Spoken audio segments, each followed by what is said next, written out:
What's up, guys? It's Coach Grant with First Down Training, and today I'm going to be breaking down some of the best route running from week one of the NFL season. So I hope this video helps you guys out. We're going to be taking a look at three separate routes here from Michael Thomas, Davante Adams, Justin Jefferson, and more to help you guys improve your game and teach you a few things about route running. So I hope this video helps you guys out. Also, fellas, if you're a wide receiver and you want to know the specific drills you should be doing on a day-to-day basis to improve your route running, your press releases, your hands, your explosiveness, check out that very first link in the description below for our 28-day on-field wide receiver workout plan. It's a 4-week daily schedule with the exact sets, reps, and examples of each exercise you should do to improve your skills on the fields. Check out that very first link below if interested, fellas. Let's get started. So this first router from Davante Adams, I call this a box cut, okay? So there's a way you can run an out route or you can run like an in route, but any kind of 90-degree breaking cut, and we're going to talk about what the mechanics are of this. So when he comes up into this break, obviously we get this DB who's off, whether it's off man, whether it's zone coverage, and you have to run this out route. Number one thing you got to do when it's off coverage, if he's head up, right? Head up means that he's standing directly in front of you,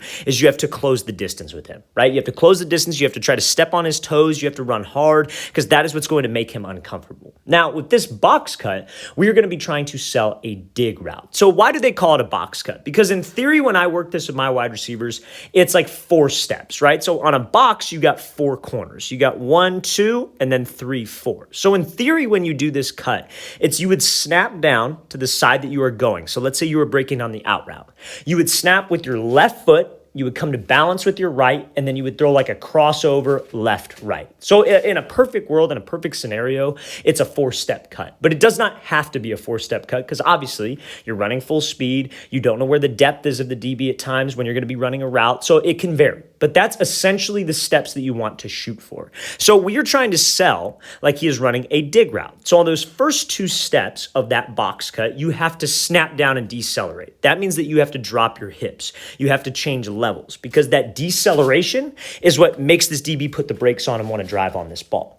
Now, the second 2 to 3 steps on this box cut have to sell what? They have to sell that dig. And in some cases, when you would use this on a dig, that box cut has to sell like you're running an out route. It's for these 2 90-degree breaking routes. Now, when he does this and he snaps down, he goes 1, 2, and you say he takes that jab to the inside. But watch what he does. He actually moves off the platform. His hips and his shoulders are to the inside. Everything about this looks like he's running to the inside off of just a quick snap with the outside foot. That is what we have to make it look like, fellas. We got to make sure that we're changing levels with my hips to decelerate, put the DB's brakes on, then sell to the inside with a 2 to 3 step fake. So he goes 1, 2, 3, 4. Head and shoulders to the inside, and then gets that separation back to the outside on that out route. That is a textbook route there from Davante Adams.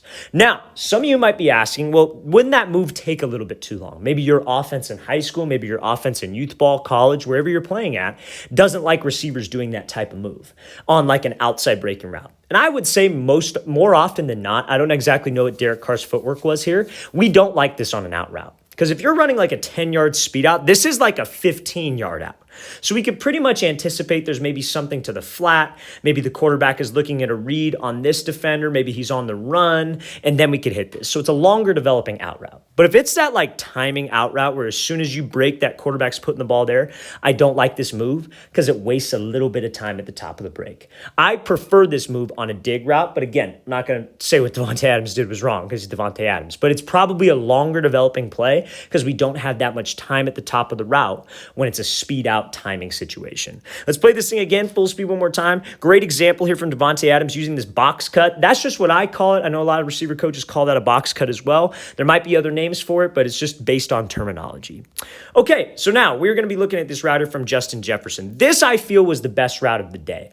Everybody was talking about Davante Adams' route. I think this is the most textbook route that we have, and I'm really excited to see Justin Jefferson in this offense this year because he's going to have a lot more of these. So he's going to be running this post route. A lot of people think this is a dig. I think it's just a little bit too 45-degree angle at the top for it to be a dig, but the same principle would apply even if it was, okay? So let's play this full speed. So he does this wide step release, attacking an outside leverage DV, restacks and gets skinny, and wins on this post. So let's talk about it. Pre-snap, we got a DB lined up in what leverage? Outside leverage, right? So now we have to run a post route away from his leverage. So if you're familiar with this channel, if you're familiar with how we break down routes, this should be easy money for us, right? You should already know how to go about this. But if you're new to this channel, we're going to still break it down. So he's outside shade, right? Now, if he's outside shade, why is he outside shade? Because he's expecting an outside route, because you see where Justin Jefferson's split is. He's on the top of the numbers. And he has safety help to the inside. Okay, so now there's sometimes where he's outside shade and it's zone, and it could be like cover 2, for example, where the safety's got the deep half and he's in charge of the flats. This is not one of those situations. This is man-to-man coverage, but he's outside leverage. So when your receiver has his split cut down and he's top of the numbers or even further inside, usually they do that to do one of two things. Run a drag, but obviously we have help to the inside, or to run an out route. Not usually to run a post, but sometimes offenses will do that to be creative. So when I have this outside leverage coverage, his sole purpose is to protect the outside. Don't let the wide receiver go outside. So as a wide receiver, I need to attack his leverage. That's the only way that I'm going to get him to move. So that's what Jefferson does. He decides to go with something called a wide step release. So a wide step release is when you step with your back foot, and it's exactly how it sounds. You step wide, trying to sell like you're doing an outside speed release. So the important part about that wide step is you actually have to gain ground. You actually have to threaten him vertically. You got to step outside of the DB's frame. Hips and shoulders have to sell to the outside because that's what can get him to move. So many wide receivers do all this fancy crap where they're moving laterally. They're not attacking vertically. When you have some space between the DB and you go lateral, you are not going to get any separation. We have to threaten him vertically. So now, when I got him to move off the platform, because his sole purpose is to protect the outside, I could take the inside release and go run this post. But here's the mistake that guys will make. They will do this release, they'll attack the outside, and they'll just take off and just run to the inside and go break on the post. But guess what? That's exactly what the DB wants you to do, because what does he have inside?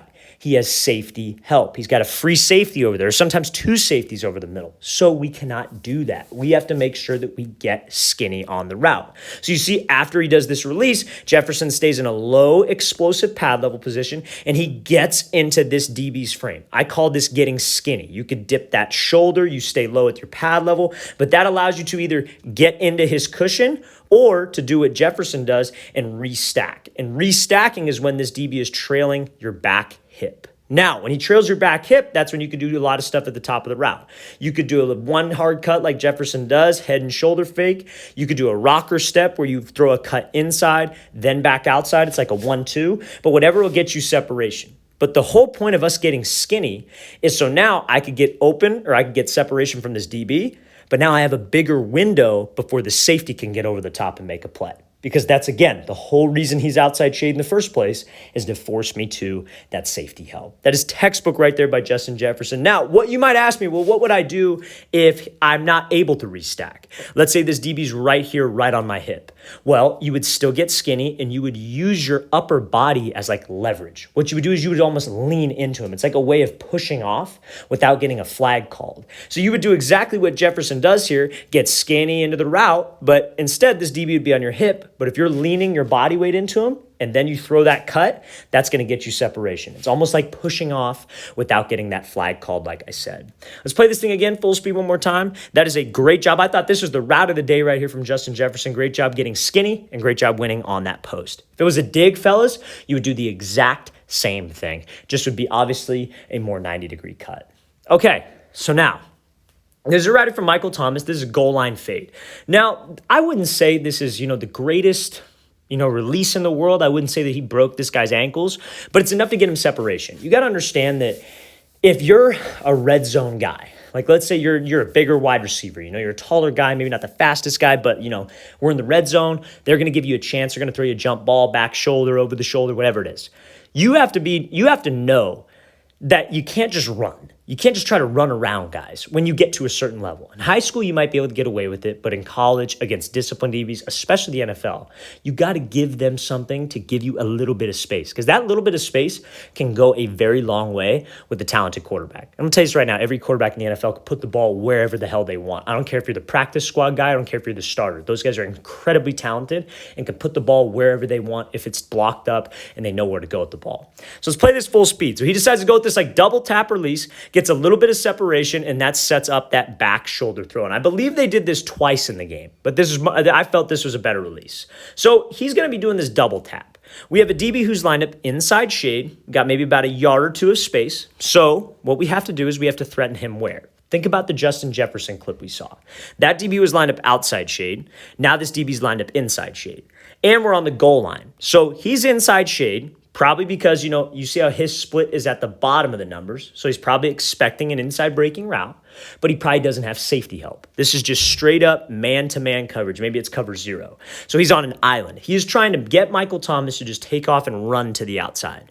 So if he just takes off and runs, this DB will get hands right into your hip and squeeze you to that sideline, and that quarterback will have no space. So we have to threaten him where he doesn't want us to go, and that's to the inside. So that's what Thomas does. You see how he takes this little prep step with the front foot? That's not a false step. That's a step for explosion, so that 1-2 could have some explosion as well. So he takes that jab outside, throws a jab inside. You see how he's trying to threaten his leverage? I think this step could be a little bit more like 45 degree to threaten him inside, and that might get him a little more space, a little bit lateral with his feet. I think that could be a little bit better, but at the end of the day, right idea. At the end of the day, we got what the DB needed to do. He got off his platform and he hopped to the inside. So guess what that does? That creates a little bit more space for me to the outside, creates a window between me and the DB, and that quarterback can put that ball back shoulder with no problem and no chance of that DB maybe getting an easy hand in there. He still tries to get a hand in there, but an easy hand in there. And that's all set up by the release. Fellas, so many guys in high school, they're bigger dudes. They'll just take off and go run, and the quarterback will throw it, and the DB's a scrub, so they make a play. But against a talented DB, you got to hold him inside. You don't need to break his ankles every time. Yeah, it would help, but you need to hold him inside with your release and know how to attack a specific leverage. Let's play this thing again, full speed one more time. Great job by Michael Thomas, knowing that, using that double tap, and then winning on that back shoulder fade. Hell of a route right there by Michael Thomas. All right, fellas, I really want to thank you for watching. I really appreciate it. If you guys have any questions at all, don't hesitate to leave those in the comment section below. Always appreciate the feedback. It's always great to hear from you guys.